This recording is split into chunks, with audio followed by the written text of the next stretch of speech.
Hello friend, तो आज की इस क्लास में हम लोग फिर से साइंस के 10 ऑब्जेक्टिव क्वेश्चन करने वाले हैं। तो आप लोग क्लास में अंत तक बने रहिएगा और अंत में आपको हम एक होमवर्क देंगे जिसका आंसर आपको कमेंट में बताना है। तो आप लोग ज़रूर बताइएगा। तो चलिए क्लास को स्टार्ट करते हैं। तो आज हमारा सबसे पहला क्वेश्चन है कि 1 जूल का मान होता है। 1 जूल का मान होता है। तो 1 जूल का मान क्या होता है? 0.24 कैलोरी। क्या होता है 1 जूल का मान? 0.24 कैलोरी। और जूल किसका मात्रक है? तो जूल मात्रक है कार्य का। किसका मात्रक है? कार्य या फिर ऊर्जा का ऐसा ही मात्रक है जूल। ठीक है, कंप्लीट। कार्य का ऐसा ही मात्रक पूछे चाहे ऊर्जा का ऐसा ही मात्रक पूछे तो क्या हो जाएगा? जूल हो जाएगा। ठीक है। फिर सेकेंड नंबर क्वेश्चन है कि विद्युत फ्यूज और यह बहुत महत्वपूर्ण है। विद्युत फ्यूज विद्युत धारा के किस प्रभाव पर कार्य करता है? विद्युत फ्यूज विद्युत धारा के किस प्रभाव पर कार्य करता है? तो इसका आंसर हो जाएगा ऊष्मीय प्रभाव पे कार्य करता है। किस प्रभाव पे? ऊष्मीय प्रभाव पे। ठीक है। फिर आगे है कि विद्युत हीटर के तार की कुंडली बनी होती है। विद्युत हीटर के तार की कुंडली किससे बनी होती है? तो नाइक्रोम से बनी होती है। किससे? नाइक्रोम से बनी होती है। याद हो जाएगा, नाइक्रोम से बनी होती है।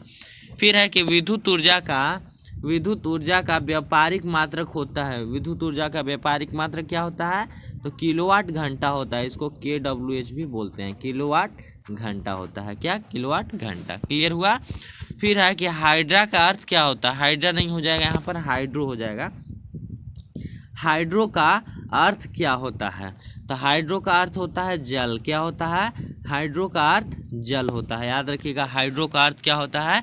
जल। और यह बहुत महत्वपूर्ण है, एग्जाम में बहुतों बार पूछा हुआ है। फिर है कि विद्युत शक्ति का ऐसा ही मात्रक होता है। विद्युत शक्ति का ऐसा ही मात्रक होता है। तो क्या होता है? तो विद्युत शक्ति का ऐसा ही मात्रक वाट होता है। क्या होता है? वाट। विद्युत शक्ति का ऐसा ही मात्रक वाट होता है। फिर है कि विद्युत मोटर परिवर्तित करता है। विद्युत मोटर परिवर्तित क्या करता है? तो विद्युत मोटर विद्युत ऊर्जा को यांत्रिक ऊर्जा में परिवर्तित करता है। विद्युत ऊर्जा को किस ऊर्जा में?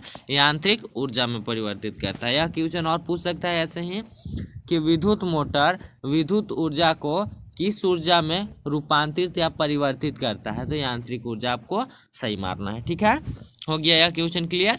फिर है कि बैटरी से किस प्रकार की धारा प्रवाहित होती है? बैटरी से किस प्रकार की धारा प्रवाहित होती है? तो डीसी धारा प्रवाहित होती है। कि कौन सा धारा? डीसी। इसका फुल फॉर्म होता है डायरेक्ट करंट।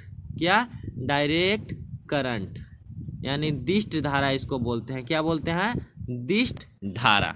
बैटरी से किस प्रकार की धारा प्रवाहित होती है? तो दिष्ट धारा आंसर हो जाएगा। फिर है कि विद्युत धारा उत्पन्न करने की युक्ति को क्या कहते हैं? विद्युत धारा उत्पन्न करने की युक्ति को क्या कहते हैं? तो जनित्र कहते हैं। क्या कहते हैं? जनित्र कहते हैं। और यह क्वेश्चन आपको याद रखना है कि विद्युत धारा उत्पन्न करने की युक्ति को जनित्र कहते हैं। और आज का आप लोग का टास्क है यानी HW होमवर्क है कि डायनेमो यांत्रिक ऊर्जा को किस ऊर्जा में परिवर्तित करता है? इसका आंसर आपको कमेंट में देना है। और अगर इसका नोट्स आपको लेना होगा तो आप हमारे व्हाट्सएप ग्रुप में जुड़ सकते हैं, जिसका लिंक वीडियो के डिस्क्रिप्शन में और हमारे चैनल के डिस्क्रिप्शन में भी है। और इस सीरीज से आप लोग जुड़ के लगातार पढ़ाई करते रहिए।